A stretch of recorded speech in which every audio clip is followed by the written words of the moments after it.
What would you do if the man you loved missed the most important moment of your pregnancy for a podcast about family values? Emma Rodriguez thought she knew heartbreak when her billionaire boyfriend Jake Harrison chose fame over being there for their 20-week ultrasound. But what she discovered next shattered everything she believed about love, trust, and the lengths some people will go for money. This isn't just another story about a toxic relationship. This is about hidden cameras, murdered children, and a conspiracy so twisted it changed federal law. By the end of this 60-minute journey, you'll understand why Emma's story broke the internet and why Jake Harrison's name became synonymous with evil. But first, hit that like button if you're ready for a story that will leave you questioning everything you think you know about the people closest to you. And trust me, you'll want to subscribe because this ending will shock you. Let's dive in. Emma Rodriguez adjusted her ring light one final time, the familiar warmth of going live washing over her as 500,000 notification pings lit up her phone. At 28, she had mastered the art of vulnerability wrapped in perfection.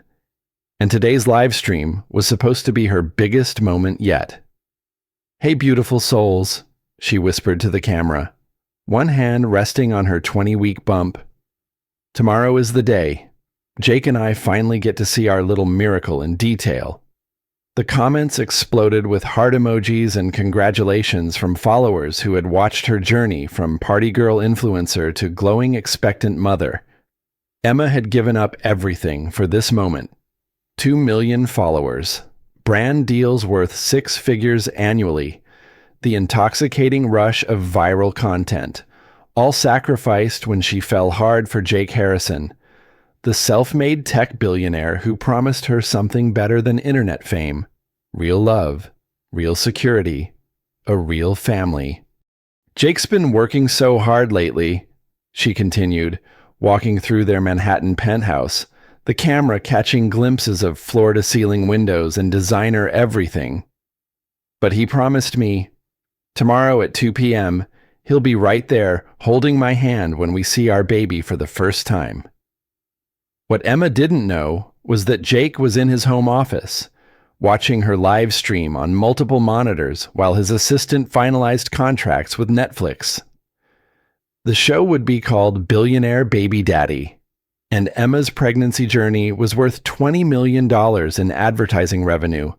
Every intimate moment, every vulnerable confession, every tear had been calculated content.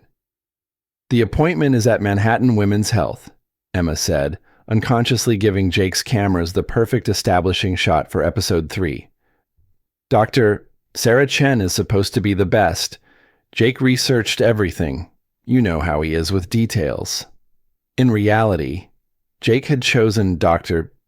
Chen because her practice was modern, Instagram-friendly, and had already signed appearance releases for the show. Nothing in Emma's life happened by accident anymore, though she remained beautifully, tragically unaware. "I keep having this dream," Emma admitted to her audience, settling into their white leather couch. "I dream that something goes wrong, that Jake isn't there, that I'm all alone. Pregnancy hormones are wild, right?" She laughed, but the sound held a tremor that made the comments shift toward concern and reassurance. Jake watched from his office, making notes on a legal pad. Her vulnerability was pure gold for the cameras. The audience ate up authentic emotion, and Emma delivered it naturally, without the manufactured drama that plagued other reality shows. She was perfect for this project because she had no idea she was performing. "Anyway, enough about my anxiety," Emma said, brightening with practiced ease. "Tomorrow we find out if we're Team Pink or Team Blue. Jake says he doesn't care, but I caught him looking at tiny baseball jerseys online." The lie came easily. Jake had been looking at nursery furniture, but only to calculate the budget for the show's set design.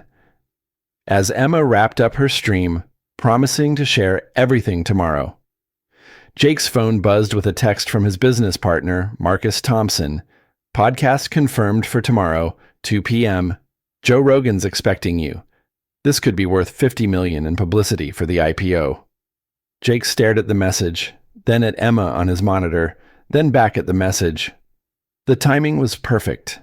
Actually, Emma's emotional reaction to going alone would make incredible television. Her breakdown would trend on social media for weeks. The narrative was writing itself. He typed back, confirmed, send the car at 1:30. Then Jake deleted the message thread, walked out to the living room where Emma was wiping down a ring light, and kissed her forehead. Get some sleep, babe. Tomorrow's going to be perfect. Emma smiled, believing every word, having no idea that tomorrow would destroy everything she thought she knew about love, trust, and the man whose child she was carrying. The cameras hidden throughout their home kept rolling, capturing her peaceful sleep, her dreams of holding Jake's hand, her complete faith in their future together. Perfect content for a perfect betrayal. Emma woke to an empty bed and the sound of Jake's voice echoing from his office. She padded toward the sound, morning sickness already churning in her stomach, and pressed her ear to the door. No, Marcus, you don't understand. This is the moment that defines the entire season, Jake was saying, his voice carrying that edge it got during high-stakes negotiations. Emma going to that appointment alone, the emotional breakdown, the social media response. It's worth more than any business deal. Emma's blood went cold. Appointment alone. They had planned this together for months. She pressed closer to the door, her heart hammering against her ribs. The Rogan podcast is perfect timing, Jake continued. While she's getting the scan, I'll be talking about family values and work-life balance. The irony is literally going to break the internet. The phone nearly slipped from Jake's hand when Emma burst through the door, her face pale except for 2 bright spots of anger on her cheeks. What podcast? She demanded, her voice barely controlled. What do you mean I'm going alone?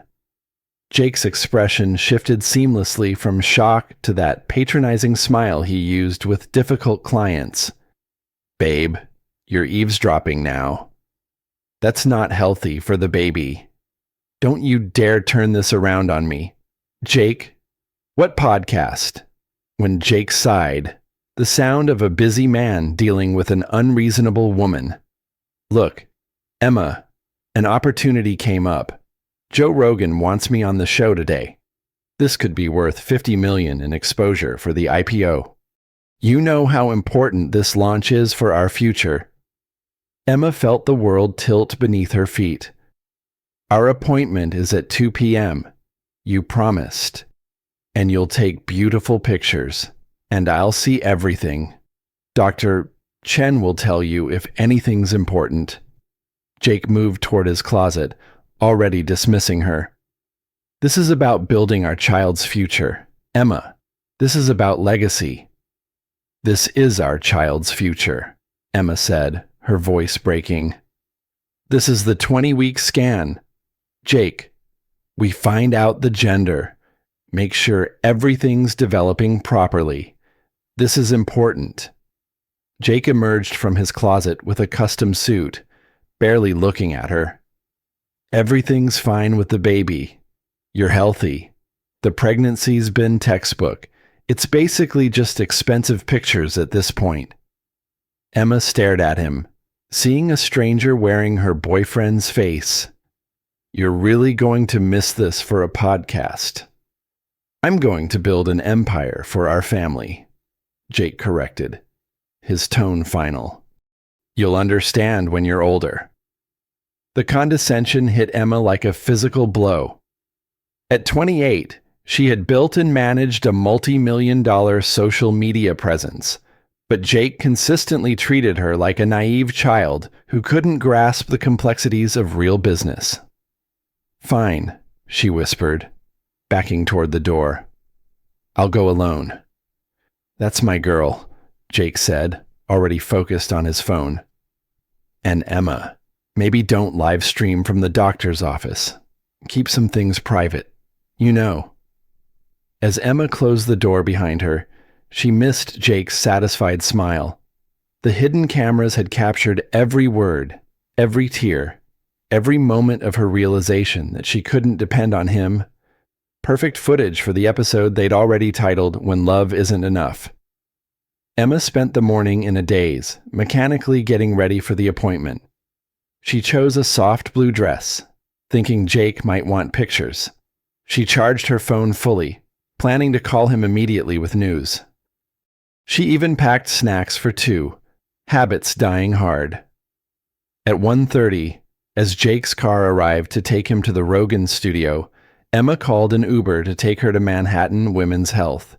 She sat in the back seat, watching the city blur past, and tried to ignore the growing certainty that something fundamental had shifted in her relationship. The driver, a middle-aged woman named Rosa, caught her eye in the rearview mirror. "First baby?" she asked kindly. Emma nodded, not trusting her voice. "My husband missed our first ultrasound too," Rosa said quietly. "Had to work," he said. "You know what I learned. The men who show up, show up. The ones who don't. Simple as that." Emma's eyes filled with tears she refused to let fall. In 6 hours, she would understand exactly what Rosa meant. But for now, she clung to hope that Jake would somehow surprise her, that love would win over ambition, that her faith in him wasn't just another beautiful lie she'd been telling herself. The car pulled up to the medical building, and Emma stepped out into a world that was about to change forever.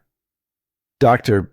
Sarah Chen had been practicing obstetrics for 15 years, but she had never seen a woman arrive for her 20-week scan looking quite so alone. Emma Rodriguez sat in the waiting room, checking her phone every 30 seconds, clearly expecting someone who wasn't coming. "Emma, Dr. Chen called, her voice gentle.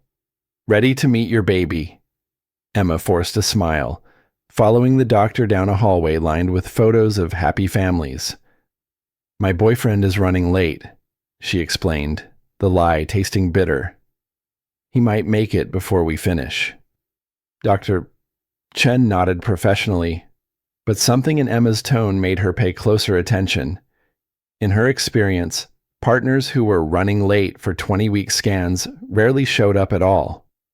The ultrasound room was dimly lit and warm, with a large monitor positioned so both patient and guest could see clearly.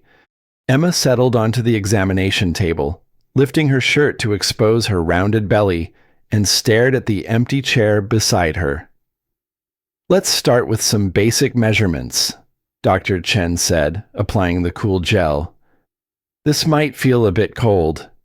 The transducer moved across Emma's skin, and suddenly the monitor filled with the grainy, mysterious landscape of her womb. Emma gasped, tears immediately springing to her eyes. There, in shades of black and white, was her child.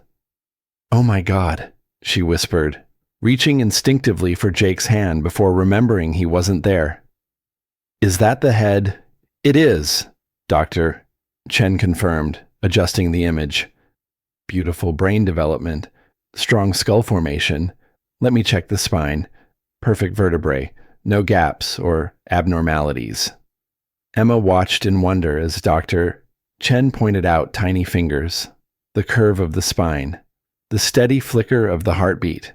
This was the moment she had dreamed of sharing, the memory that should have bonded her and Jake forever. Instead, she was alone, crying happy tears that no one would remember but her. "Now let's see if baby wants to show us whether we need pink or blue," Dr. Chen said, moving the transducer lower. "And oh my," Emma's heart stopped. "What is something wrong?" Dr. Chen was quiet for a long moment, moving the transducer slowly, deliberately. "Emma, I need you to take a deep breath for me. What I'm seeing here is unexpected, but not necessarily bad news." What is it? Emma's voice came out as a squeak. You're not having one baby, Dr. Chen said softly. You're having two. The room spun around Emma. Two twins, Dr. Chen confirmed, her voice warming with excitement. Look here, this is baby A, and if we move over here, there's baby B. 2 heartbeats. 2 healthy babies. Emma stared at the screen, overwhelmed by joy and terror in equal measure. Twins? She was having twins. Jake needed to know immediately. Needed to get here. Needed to see this miracle. Can I call him? She asked, reaching for her phone with shaking hands. Dr. Chen nodded. Of course. Take your time. Emma dialed Jake's number, her heart racing. It went straight to voicemail. She tried again. Voicemail. On the 3rd try, she realized he had turned off his phone for the podcast recording. Meanwhile, at the Rogan studio, Jake was in his element. The thing about success, Joe, is that it requires sacrifice. Not everyone understands that. My girlfriend is actually at her ultrasound right now, and I know she's disappointed I'm not there. But I'm building something for our family's future that's bigger than any single moment. The audience ate it up. Jake looked thoughtful, ambitious, like a man making difficult but necessary choices. The comments on the live stream praised his dedication, his vision, his understanding of what really mattered in life. Back in the ultrasound room, Emma was falling apart. I can't reach him, she whispered to Dr. Chen, who was growing increasingly concerned about her patient's emotional state. That's okay, Dr. Chen said gently. Let's focus on your babies. They're both looking healthy. Good sizes for 20 weeks. Do you want to know the genders? Emma nodded, tears streaming down her face. She had planned to learn this with Jake, to celebrate together, to start planning nurseries and names. Baby A is a girl, Dr. Chen announced, and Baby B. Baby B is a boy. A girl and a boy. Perfect twins. Emma should have been overwhelmed with happiness, but instead she felt crushing loneliness. The biggest moment of her pregnancy, and she was experiencing it alone. I need to call him again, she said desperately. This time, she called Jake's assistant. He's recording with Joe Rogan, came the crisp response. He specifically asked not to be disturbed unless it's an emergency. It is an emergency, Emma said. I'm having twins.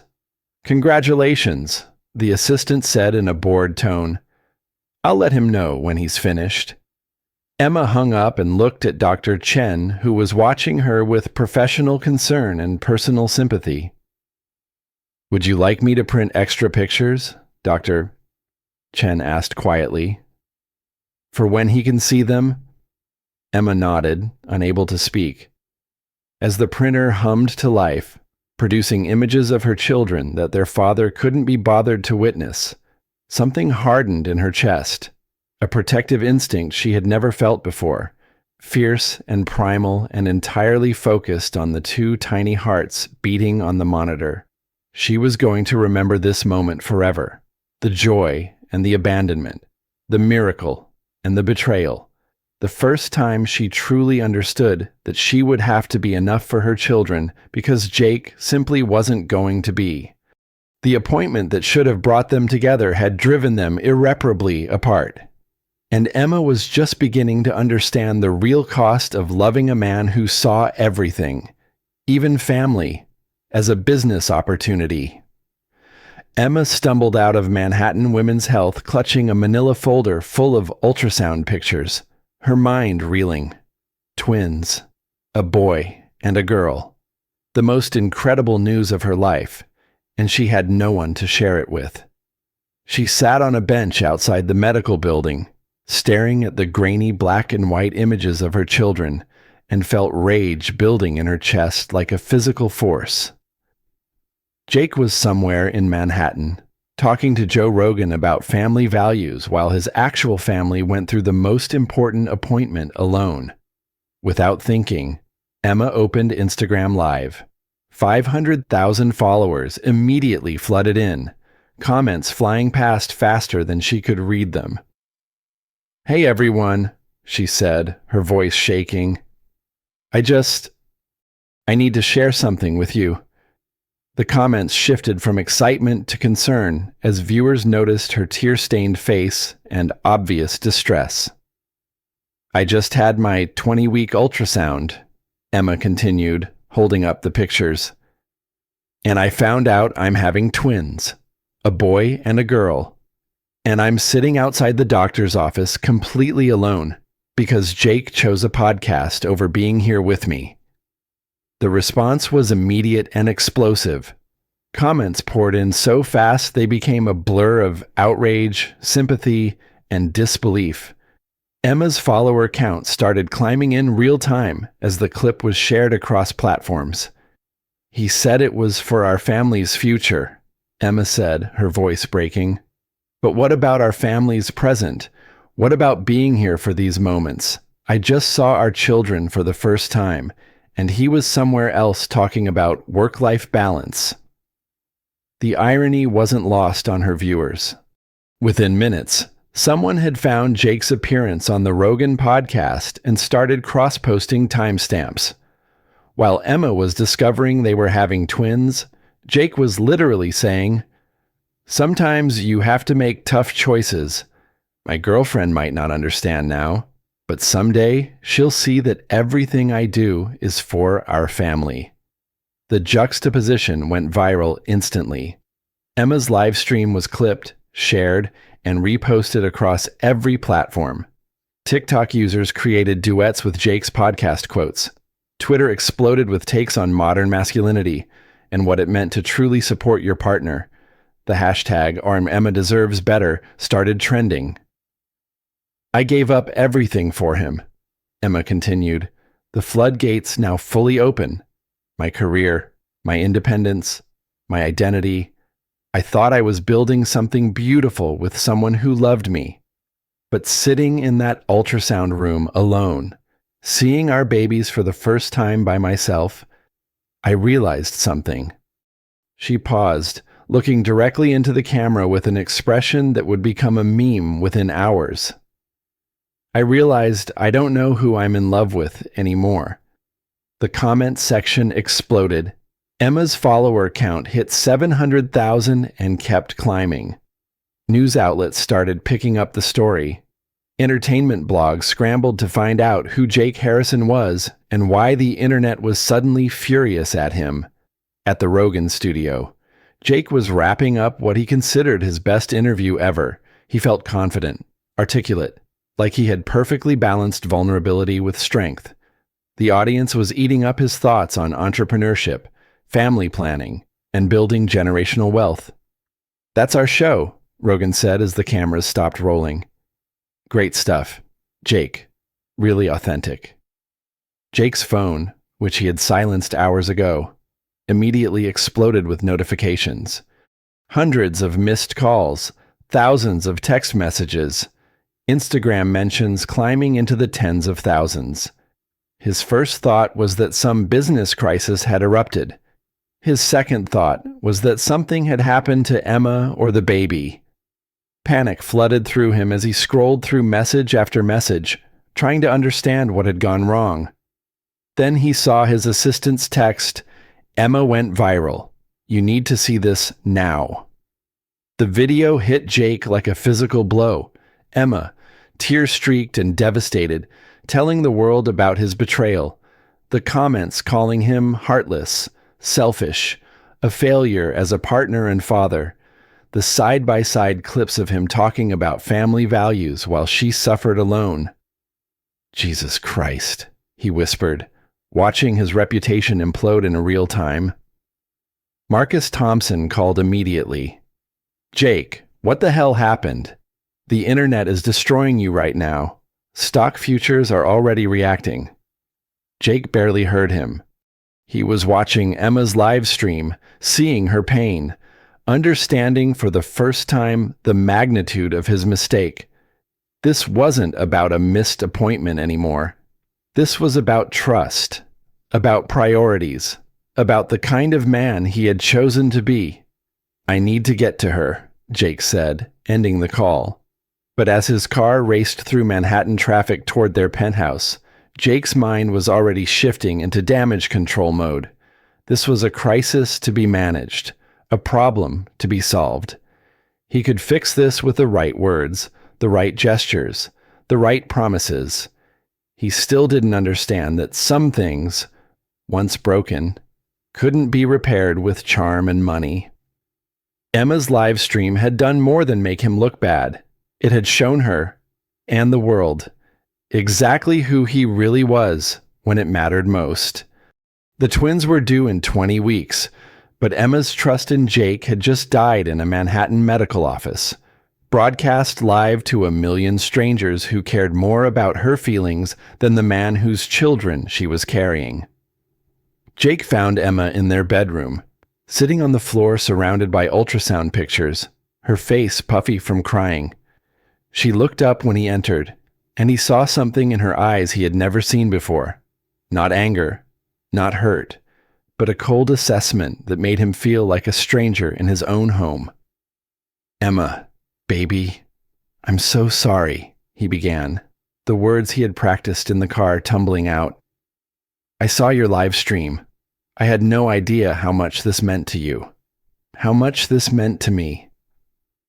Emma's voice was dangerously quiet. "Jake, we're having twins. Twins. And you missed it because you were on a podcast talking about family values." Jake knelt beside her, reaching for her hands. She didn't pull away, but she didn't respond to his touch either. "I know how it looks, but you have to understand. That interview could be worth $50 million in publicity for the IPO. That's generational wealth. Emma, that's our children's college funds, their trust funds, their entire futures." "What about their present?" Emma asked. "What about being there when I found out I was carrying 2 of your children instead of 1? Jake felt a flicker of genuine remorse, but his mind was already calculating how to turn this around. "You're right. I made a terrible choice. But look at this opportunity." He gestured toward her phone, still buzzing with notifications. "Your stream has 3 million views. You've gained 400,000 new followers. This could launch your comeback bigger than ever." Emma stared at him in disbelief. "You think this is about my career?" "I think this is about us building something together," Jake said, warming to his theme. "Your authentic content, my business platform. We could be the most powerful couple in digital media." The fact that Jake was already monetizing her pain didn't surprise Emma anymore. Nothing about him surprised her now. But she was exhausted, pregnant with twins, and facing the possibility of raising 2 children alone. When he pulled her into his arms and promised to do better, she let herself believe him one more time. "I'll be at every appointment from now on," Jake whispered into her hair. "I'll cut back on work. We'll hire the best help money can buy. I'll be the partner you deserve." Emma wanted to believe him so desperately that she ignored the voice in her head telling her that Jake's promises had expiration dates. When he suggested they do a joint live stream to set the record straight, she agreed, thinking maybe they could build something real from this crisis. The joint live stream was Jake at his most charming. He looked directly into the camera, his arm around Emma, and delivered what sounded like a heartfelt apology. "I made a terrible mistake today," he said, his voice thick with apparent emotion. "Emma is carrying our twins, and I chose work over being there for the most important appointment of our pregnancy. I let down the woman I love and the mother of my children." The comments started shifting. Jake's sincerity seemed genuine. His promise to do better sounded heartfelt. Emma, desperate to believe in their future, backed up his words with her own. "We all make mistakes," she said, leaning into him. "What matters is learning from them and doing better." Within hours, the narrative began to change. News outlets ran stories about Jake's public apology and commitment to change. Social media influencers praised Emma for her grace and Jake for his accountability. The hashtag shifted from "Kasser Emma deserves better" to "second chances." Jake watched the metrics with satisfaction. The controversy had actually increased both their profiles. Emma's follower count had stabilized at over 1 million, and his own social media following had doubled. The Netflix executives were calling the drama pure gold for the show. But while Jake was calculating engagement rates, Emma was discovering something that would shatter her newfound hope entirely. 2 days after their reconciliation live stream, Emma was looking for her phone charger in Jake's office when she noticed his laptop was open to a folder labeled BB Season 1. Curious, she clicked on it. The folder contained hundreds of video files: bedroom cameras, kitchen cameras, bathroom cameras, every intimate moment of their relationship, cataloged and labeled with episode numbers and timestamps. Emma's hands shook as she opened a document titled Story Arc Season 1. It outlined their entire relationship as a television show, with her pregnancy as the central storyline. Her morning sickness was Episode 3, The Struggles Begin. Their first fight about his work schedule was Episode 7, Cracks in Paradise. The ultrasound appointment was listed as Episode 12, The Breaking Point, with notes that read, "Emma's emotional breakdown provides perfect content. Audience will be fully invested in her journey by this point." At the bottom of the document was a contract with Netflix, signed 3 months ago. $20 million for exclusive rights to document the real life of America's most eligible bachelor as he navigates love, pregnancy, and building an empire. Emma's entire relationship had been a television show, and she was the only person who didn't know she was performing. The reconciliation, the promises, the heartfelt apologies. All of it was scripted content for Episode 13. Emma closed the laptop and walked calmly to their bedroom. She pulled out her suitcases and began packing, her movements mechanical and efficient. She wasn't angry anymore. Anger was for people who had been surprised by betrayal. Emma had moved beyond surprise into a cold, clear understanding of exactly who Jake Harrison was. When Jake came home 2 hours later, he found Emma sitting on their bed, fully dressed, her suitcases packed beside her. "Going somewhere?" he asked, his tone carefully casual. Emma looked at him with the same expression she might give a stranger on the subway. "I know about the cameras, Jake. I know about Netflix. I know about all of it." Jake's mask slipped for just a moment, long enough for Emma to see the calculation behind his eyes. Then he smiled, the same charming smile that had won her heart 2 years ago. "Emma, let me explain." But Emma was already walking toward the door, her suitcases rolling behind her. She had heard enough explanations to last a lifetime. Emma spent her first night of freedom in a Manhattan hotel, staring at the city lights and trying to process the magnitude of Jake's deception. Every tender moment, every intimate conversation, every vulnerable confession had been recorded, cataloged, and packaged for entertainment. But Jake wasn't finished with her yet. The next morning, Emma received a call from an unknown number. The voice on the other end was warm, concerned, and completely unexpected. "Emma, this is Marcus Thompson, Jake's business partner. I saw what happened, and I want to help." Emma recognized the name. Marcus was Jake's closest friend, his business confidant, the godfather Jake had already chosen for their children. "I don't think that's a good idea, Marcus. Please, just hear me out." Marcus continued, "I know you have no reason to trust anyone in Jake's circle, but I've been watching him destroy the best thing that ever happened to him, and I can't stay silent anymore. Marcus suggested they meet for coffee, claiming he had information that could help Emma in any legal proceedings. Against her better judgment, Emma agreed to meet him at a quiet cafe in Soho. Marcus arrived looking genuinely distraught, his usual polished appearance replaced by wrinkled clothes and tired eyes. "Emma, I'm so sorry about what Jake did. The cameras, the show, all of it. I only found out about the Netflix deal last week." Emma studied his face, searching for signs of deception. "Why are you telling me this?" "Because you're carrying my best friend's children, and you deserve better than what he's giving you." Marcus said, "Look, I know Jake. When he feels cornered, he gets dangerous. He's already talking about custody battles, claiming you're unstable because of the live stream." Emma's blood went cold. "He wouldn't." "He absolutely would," Marcus said grimly. "But I can help you. I have recordings of conversations where Jake admits the cameras were installed without your knowledge. I have financial documents showing the Netflix deal. I have evidence that could protect you." Emma felt a surge of hope for the first time in days.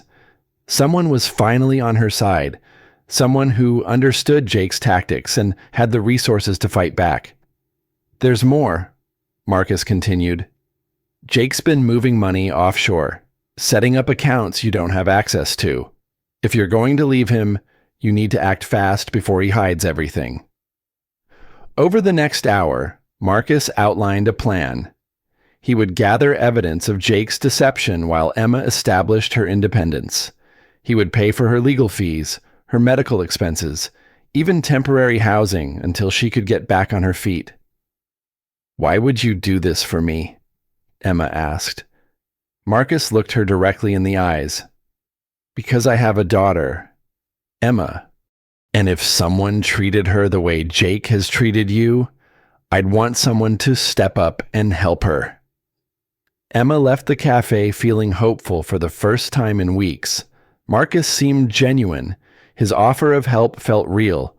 And for the first time since discovering the cameras, she didn't feel completely alone. What Emma didn't know was that Marcus had texted Jake immediately after their meeting, Phase 2 complete. She bought it completely. The cafe meeting had been Jake's idea. Marcus was his business partner, his closest ally, and his co-conspirator in the most elaborate manipulation Emma had yet experienced. The evidence Marcus promised to gather was fabricated. The offshore accounts were a fiction designed to make Emma feel time pressure. Even Marcus's supposed daughter was a lie. Jake had realized that Emma was too smart to be won back with charm alone. She needed to believe she had an ally, someone who could protect her from Jake's supposed machinations. Marcus was playing that role perfectly. The plan was elegant in its cruelty. Marcus would gain Emma's trust, document her erratic behavior during pregnancy, and eventually testify that she was unfit to raise Jake's children. In exchange, Marcus would receive a larger stake in the company and co-producer credits on the Netflix show. 3 days later, Emma was in her new temporary apartment, paid for by Marcus, when her phone rang. It was Dr. Sarah Chen, and her voice was tight with concern. "Emma, I need you to come in immediately. We've gotten your latest blood work back, and there are some irregularities we need to discuss." Emma's heart stopped. "Is something wrong with the babies?" "I'd rather discuss this in person," Dr. Chen said carefully. "Can you be here within the hour?" Emma called Marcus, who immediately offered to drive her to the appointment. He arrived within minutes, his face creased with worry that seemed entirely genuine. "Whatever it is, we'll handle it," he promised, helping her into his car. "You're not alone in this." At the medical office, Dr. Chen delivered news that sent Emma's world spinning even further off its axis. "Emma, Your blood shows elevated levels of stress hormones that are concerning for the baby's development. More importantly, we found traces of a mild sedative in your system." Emma stared at her blankly. "That's impossible. I haven't taken any medication except prenatal vitamins." Dr. Chen's expression was grave. "This particular compound isn't available over the counter. Someone would have had to give it to you deliberately." The room went silent as the implications sank in. Someone had been drugging Emma, creating the elevated stress responses that could harm her children. Marcus, sitting beside her, reached for her hand. "Emma, we need to call the police. This is attempted poisoning." But as Emma looked at his concerned face, a terrible realization began to dawn. Marcus had been bringing her coffee every morning since their first meeting.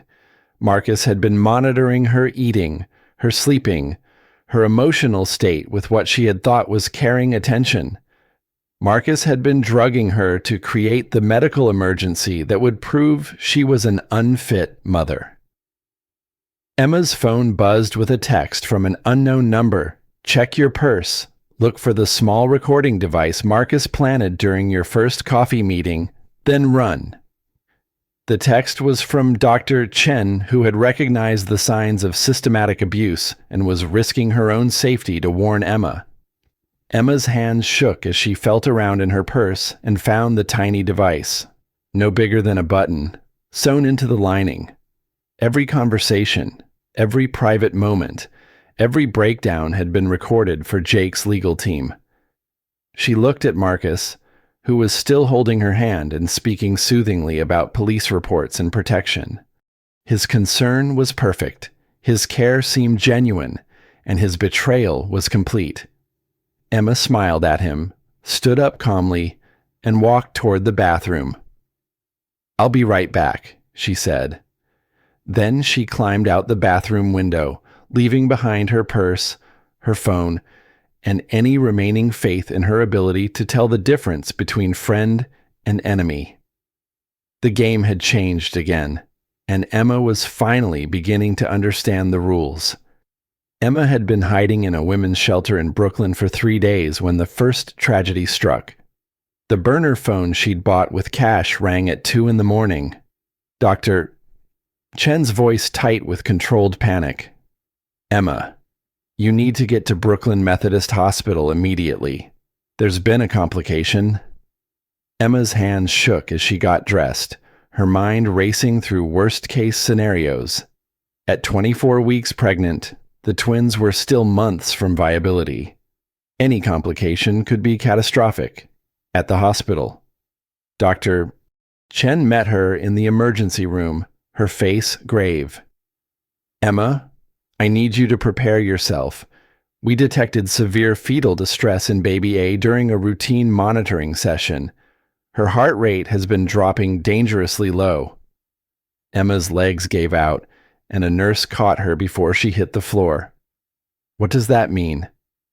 "It means we need to do an emergency procedure to try to stabilize her," Dr. Chen said gently. "But Emma, I have to be honest with you. The prognosis isn't good."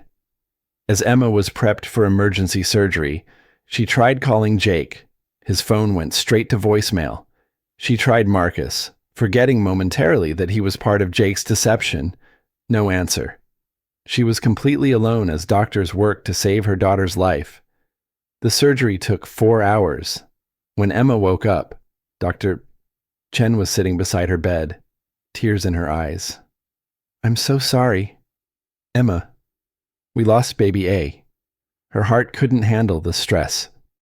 Emma's scream echoed through the maternity ward, a sound of grief so pure and devastating that nurses stopped in their tracks. She had lost her daughter, and the father of her children couldn't be bothered to answer his phone. But even in her grief, Emma noticed something that made her blood run cold. Dr. Chen kept looking toward the door, nervous, jumpy. Finally, she leaned close to Emma's ear. "The stress hormones in your system, The ones that likely contributed to this tragedy, Dr. Chen whispered. They were artificially elevated. Someone has been systematically poisoning you, and I think they're trying to kill both your babies. Emma's grief crystallized into fury. Someone had murdered her daughter. The second tragedy came 12 hours later, while Emma was still recovering from the loss of her daughter. A lawyer appeared at her hospital bedside, serving her with legal papers that Jake had filed for emergency custody of their surviving child. On what grounds? Emma asked, her voice hoarse from crying. The lawyer, a sharp-faced woman in an expensive suit, smiled coldly. Documented mental instability, drug use during pregnancy, and abandoning medical care. Mr. Harrison has extensive evidence of your unfitness as a mother. Emma stared at the documents. Seeing Marcus's careful manipulation laid out as legal fact, every coffee he had bought her, every conversation he had recorded, every moment of grief he had witnessed was being used against her. The court has granted a temporary restraining order, the lawyer continued. You're not allowed within 500 feet of Mr. Harrison or any property he owns. When your son is born, he'll be placed immediately in Mr. Harrison's custody. Emma had lost her daughter to Jake's machinations, and now she was losing her son to his lawyers. The third tragedy was the cruelest of all. That evening, as Emma lay in her hospital bed staring at ultrasound pictures of the daughter she would never hold, her phone buzzed with a notification. Someone had tagged her in a social media post. It was Jake, posting from what appeared to be a luxury resort in the Bahamas. The photo showed him raising a champagne glass with a caption that made Emma's blood freeze. Sometimes the universe removes obstacles to make room for blessings, celebrating new beginnings and fresh starts. The timestamp showed the post had been made while Emma was in surgery, fighting for their daughter's life. Below the post, Marcus had commented, "To the future, brother." Some people can't handle the pressure of real success. Emma realized with crystalline clarity that losing her daughter hadn't been an unintended consequence of Jake's manipulation. It had been the goal. Jake had wanted her to miscarry, had orchestrated it through stress and chemical intervention, because twins would be expensive and complicated and might interfere with his carefully crafted public image. Her daughter had been murdered so Jake could have a cleaner storyline for his Netflix show. Emma screenshot the post before Jake's PR team inevitably deleted it. Then she did something that would have shocked the broken woman who had walked into that ultrasound appointment weeks ago. She smiled.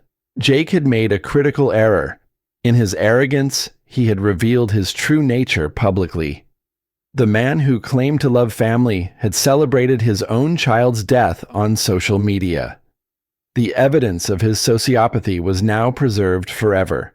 Emma had lost everything that mattered to her, but in her grief, she had found something Jake could never take away: absolute moral clarity about who he really was, and what she needed to do to protect her surviving son. The war was about to begin, and Emma had just discovered she was far more ruthless than anyone, including herself, had ever imagined. As she lay in that hospital bed, her dead daughter's ultrasound pictures clutched to her chest, Emma Rodriguez began planning Jake Harrison's complete destruction. The broken woman was gone. In her place was something far more dangerous, a mother with nothing left to lose. Emma's transformation began in that sterile hospital room, but it crystallized 3 weeks later when she found the smoking gun that would destroy Jake Harrison forever. She had been living in a studio apartment in Queens, working cash jobs and avoiding any digital footprint that Jake's team could trace. Her surviving son was growing strong inside her, but every day brought her closer to the moment when Jake's custody order would tear him from her arms at birth. The breakthrough came from an unexpected source, Riley Harrison, Jake's 16-year-old sister. Riley had been documenting her brother's life for her own TikTok account, thinking she was capturing behind-the-scenes moments of a successful entrepreneur. Instead, she had accidentally recorded evidence of a criminal conspiracy. Riley found Emma through a network of women's rights activists who had been following Emma's story. The teenager appeared at Emma's apartment one evening, her face streaked with tears and her phone clutched in shaking hands.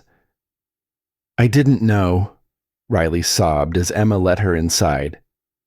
"I swear to God, I didn't know what they were doing to you." Riley's phone contained dozens of videos, most of them seemingly innocuous footage of family dinners and business meetings. But when Emma started watching them carefully, she saw the evidence that would change everything. In one video, taken at a restaurant 3 months ago, Jake and Marcus discussed their plan in detail. "The pregnancy complicates things," Jake's voice said clearly. "2 kids means twice the custody issues, twice the support payments. We need to simplify the situation before she gets too far along." Marcus's reply was equally damning. "The stress hormones are working perfectly. Dr. Mitchell says one more spike should trigger a miscarriage. Then we just deal with 1 child and a grieving mother who's clearly unstable." Dr. Mitchell, a name Emma had never heard, but Riley recognized him immediately as Jake's personal physician, the man who had been supplying the drugs that Marcus had been slipping into Emma's coffee. Another video, taken just 2 days before Emma's daughter died, showed Jake on a phone call with someone from Netflix. "The tragedy angle will be incredible for ratings," Jake said, pacing around his penthouse. "A strong woman overcoming loss, rebuilding her life, finding love again. Emma doesn't know it yet, but losing this baby is going to make her story worth $50 million in syndication deals." The final video was the most damaging of all. It was taken the morning Emma had surgery, while she was fighting for her daughter's life. Jake was in his office with Marcus and 2 lawyers, celebrating. "To phase 2, Jake had said, raising a glass of expensive whiskey. "1 problem solved, 1 to go. By the time that boy is born, Emma Rodriguez will be a footnote in legal documents." Riley had recorded her own brother celebrating the death of his child. "He's been planning this for months," Riley whispered, her face pale with horror. "The cameras, the drugs, the legal papers. He wanted you to lose the babies. Emma. He wanted them to die." Emma felt something cold and hard settle in her chest. She had suspected Jake was capable of cruelty, but this was beyond manipulation or neglect. This was premeditated murder of his own children. "There's more," Riley continued, her voice barely audible. "He took out life insurance policies on both babies, $2 million each. He's been planning to cash in on their deaths from the beginning." Emma stared at the teenager who had just handed her the weapons to destroy Jake Harrison completely. Life insurance policies on unborn children, recorded confessions of intentional poisoning, evidence of a conspiracy to commit murder. "Why are you showing me this?" Emma asked. Riley looked up at her with Jake's blue eyes, but filled with a compassion her brother had never possessed. "Because you loved those babies, and he killed one of them. Because he's going to try to take the other one from you. Because someone has to stop him before he hurts anyone else." Emma pulled Riley into a fierce hug, both women crying for the daughter who had been murdered and the son who was still in danger. "What do we do now?" Riley asked. Emma's smile was sharp enough to cut glass. "Now we give Jake Harrison exactly what he's been asking for." That night, Emma began uploading Riley's videos to every platform simultaneously. Not just to her own accounts, but to anonymous accounts across the internet, making them impossible for Jake's legal team to contain. She posted the insurance documents, the recorded confessions, the evidence of systematic poisoning. She tagged every news outlet, every true crime podcast, every women's rights organization she could find. By sunrise, justice for Emma was trending worldwide. By noon, the FBI had opened a criminal investigation into Jake Harrison for conspiracy to commit murder. By evening, Netflix had canceled their contract and was cooperating fully with federal investigators. Jake's empire, built on lies and manipulation, crumbled in less than 24 hours. But Emma wasn't finished with him yet. She had one final move to make, and it would ensure that Jake Harrison never hurt another woman or child again. The reckoning had begun, and Emma Rodriguez was no longer the victim in this story. She was the author of Jake's ending. The arrest happened live on Jake's own Instagram account, a piece of poetic justice that Emma had orchestrated with help from Detective Maria Santos, the FBI agent leading the case. Jake had been doing damage control all morning, posting carefully crafted statements about misunderstandings and vengeful ex-partners. He was in the middle of a live stream to his remaining followers when federal agents walked into his penthouse.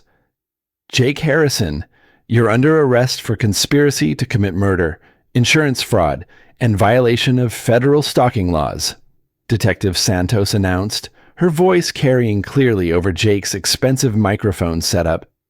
Emma watched from her Queens apartment as Jake's face went through the stages of disbelief, anger, and finally terror as the handcuffs clicked into place. His live stream had over 2 million viewers, all witnessing his public downfall in real time. The comments section exploded with celebration. Emma wins became the #1 trending hashtag worldwide within minutes. But Emma's victory was about more than just Jake's arrest. Riley's videos had exposed a network of abuse that stretched far beyond one sociopathic tech mogul. Dr. Mitchell, Jake's personal physician, was arrested for providing illegal drugs and falsifying medical records. Marcus Thompson faced charges for conspiracy and attempted poisoning. The fertility clinic Jake had used to select genetically optimal embryos was under investigation for eugenics practices. Most importantly, Emma's case had sparked a nationwide conversation about reproductive coercion and domestic abuse in wealthy communities.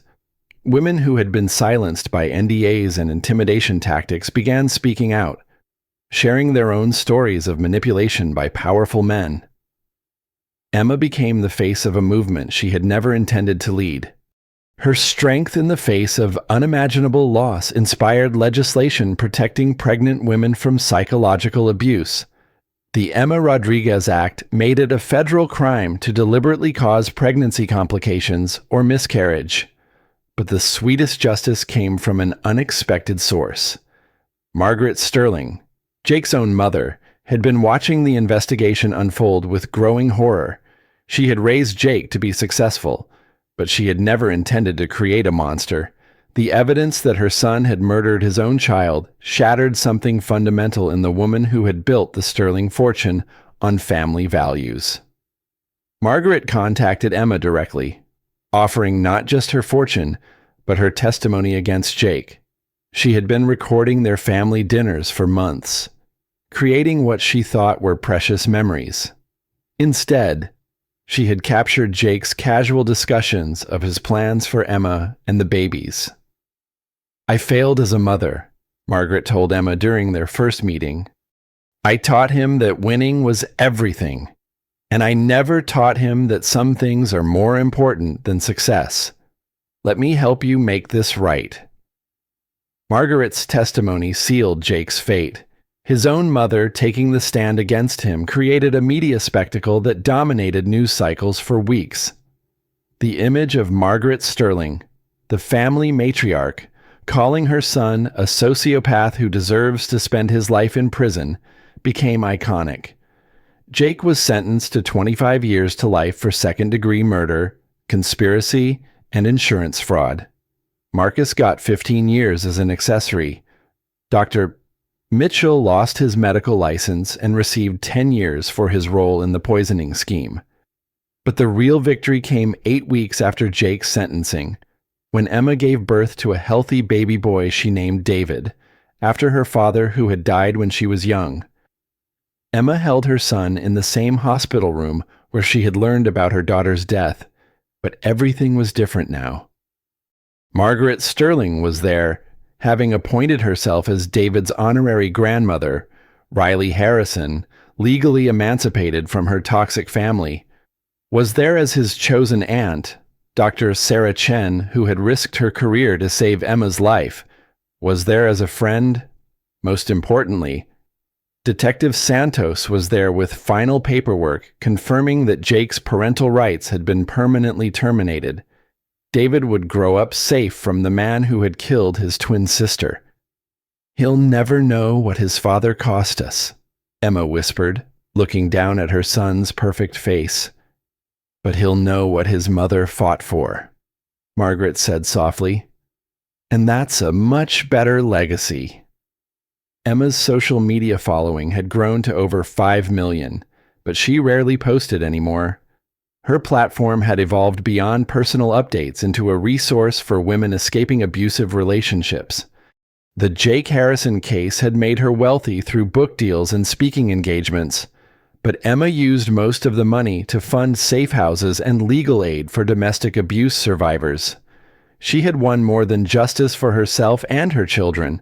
She had exposed a system that allowed wealthy men to abuse women with impunity, and she had changed the laws to protect future victims. Jake Harrison had tried to write Emma's story for her, casting her as the naive victim in his tale of ambition and success. Instead, Emma had written the ending herself, and it was a story of survival, justice, and the unbreakable power of a mother's love. The woman who had once live-streamed her vulnerability to strangers had become one of the most powerful advocates for women's rights in America. She had turned her greatest tragedy into her most meaningful victory. And in her Queens apartment, holding her son while Margaret read them both stories and Riley planned their next shopping trip, Emma Rodriguez had finally found the family she had always deserved. 5 years later, Emma Rodriguez stood in front of the United Nations General Assembly, addressing world leaders about domestic violence and reproductive coercion. Her speech was being live-streamed to over 50 million viewers worldwide. But Emma's attention kept drifting to the front row where 4-year-old David sat with his honorary grandmother Margaret and his Aunt Riley. David had his father's blue eyes, but Emma's gentle soul. He was curious, kind, and completely unaware that his existence had once been part of someone else's twisted game. Emma intended to keep it that way for as long as possible. 5 years ago, I was a different person, Emma said, her voice carrying clearly through the assembly hall. I was someone who believed that love meant sacrifice, that partnership meant giving up your own identity, that family meant accepting whatever treatment you received. In the audience, Margaret Sterling dabbed at her eyes. The woman who had once built fortunes on real estate deals had spent the last 5 years building something far more valuable, a foundation that had helped over 10,000 women escape abusive relationships. I learned that real love doesn't ask you to diminish yourself, Emma continued. Real partnership doesn't require you to give up your voice, and real family shows up when it matters most. Riley, now 21 and a sophomore at Columbia University studying social work, grinned up at Emma. The girl who had once documented her brother's crimes had become one of the most effective advocates for victims' rights in the country. Her TikTok account, which now had over 8 million followers, was dedicated to teaching young women how to recognize manipulation and abuse. The Jake Harrison case changed laws in 47 states, Emma said, her voice strengthening. But more importantly, it changed the conversation about what we will and will not accept from the people who claim to love us. Emma's life now bore no resemblance to the carefully curated existence she had shared with Jake. She lived in a brownstone in Brooklyn that she had bought with her own money. Her refrigerator was covered with David's artwork instead of designer magnets. Her days were filled with meaningful work instead of performative content creation. She had never remarried, though she had received countless offers. Emma had learned the difference between being alone and being lonely. And she was neither. She had David. She had Margaret and Riley. She had Dr. Chen and Detective Santos, who had become dear friends. She had built a chosen family based on respect and genuine care. "We teach our daughters to be strong," Emma said, wrapping up her speech. "But we must also teach our sons to be present. We must teach all our children that success without character is not success at all." The standing ovation lasted for 3 full minutes. As Emma left the podium, she was swarmed by reporters and advocates, but her eyes were on David, who had broken free from Margaret's gentle grip and was running toward her. "Mama," he called, his voice pure joy. "You were on the big TV." Emma scooped him up, holding him tight, and remembered another little boy who would never get to run to his mother because Jake Harrison's ambition had been more important than his life. "I was," she said, kissing David's cheek. "Did you hear what I said about family?" David nodded solemnly. "That family shows up." "That's right, baby. Family shows up." Later that evening, back in their Brooklyn home, Emma tucked David into bed and found Margaret waiting in the kitchen with tea and photo albums. "I thought you might want to see these," Margaret said, opening an album filled with pictures Emma had never seen before. Photos of her daughter from the ultrasound, carefully preserved and organized. Photos of Emma during her pregnancy, glowing and happy before everything fell apart. "I saved everything," Margaret said quietly. "I thought someday you might want David to know about his sister." Emma traced her finger over an ultrasound image, remembering the joy of that first glimpse of her twins. The pain of losing her daughter would never fully fade, but it had transformed into something else, a fierce determination to protect other women from experiencing the same loss. "She would have been beautiful," Emma whispered. "She was beautiful," Margaret corrected. "And she's the reason all of this happened. She's the reason we met. The reason Jake's crimes were exposed. The reason thousands of women are safer now. Her life mattered. Emma. It changed the world." Emma's phone buzzed with a text from Riley. "Saw your UN speech. Crying happy tears. Dinner Sunday, I'm bringing dessert and terrible movies." Another text came from Dr. Chen. "Proud of you today. You've come so far." Detective Santos had sent a simple message, "Justice served, as always." Emma looked around her kitchen, filled with the evidence of a real life. David's school drawings on the refrigerator, Margaret's knitting project draped over a chair, Riley's textbooks stacked on the counter from her last study session, photos of birthdays and holidays and ordinary Tuesday afternoons when nothing special happened except love. This was what Jake had never understood. Real wealth wasn't about money or power or control.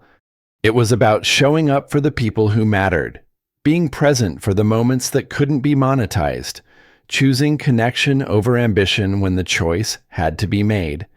Emma had lost everything once: her daughter, her relationship, her sense of safety in the world. But in losing everything, she had found something Jake would never possess: the knowledge that she was enough, exactly as she was, without performing or achieving or sacrificing her authentic self for anyone else's vision of who she should be. At 28, Emma had believed that love meant changing yourself to fit someone else's expectations. At 33, she understood that love meant being fully yourself and finding people who celebrated that authenticity. She had built an empire too, but it was made of relationships and impact rather than stock options and social media metrics. It was an empire that would outlast any company or fortune because it was built on the only foundation that truly mattered: showing up for the people you love when they need you most. As Emma turned off the lights and headed upstairs to check on David one more time, She thought about the woman who had live-streamed her pregnancy journey to strangers, desperate for connection and validation. That woman had been searching for home in all the wrong places. Emma had finally found it. Not in a Manhattan penthouse or a viral video, but in a 4-year-old boy's sleepy whisper of "I love you, Mama," and the quiet satisfaction of knowing she had kept him safe from the man who had tried to write their story. Emma Rodriguez had taken back her narrative, and the ending was better than any script Jake Harrison could have imagined.